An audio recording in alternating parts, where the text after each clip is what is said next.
కేసీఆర్ అంటే జూటా మాట. ఇది మొత్తం బ్రాండ్ మీరు క్రియేట్ చేసుకున్నారు. ఎక్స్ ముఖ్యమంత్రి గారు ఒక మంచి బ్రాండ్ ని మీరు క్రియేట్ చేసుకున్నారు. కేసీఆర్ అంటే అబద్ధం, కేసీఆర్ అంటే జూటా, ఆ విధంగా ఒక మంచి బ్రాండ్ మీరు తీసుకున్నారు.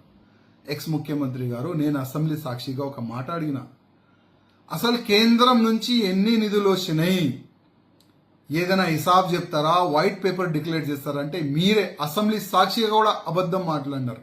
0 వచ్చింది అని అప్పుడు కూడా మీరు అన్నారు. ఇవాళ ఈ 10 సంవత్సరాలు అంటే మీ సమయంలో 10 సంవత్సరాలు 10 లక్షల కోట్ల రూపాయలు కేంద్రం నుంచి వచ్చింది. మన తెలంగాణ ఇవాళ డెవలప్మెంట్ అయిందంటే అది కేంద్రం వల్లనే. మర్చిపోయినారా?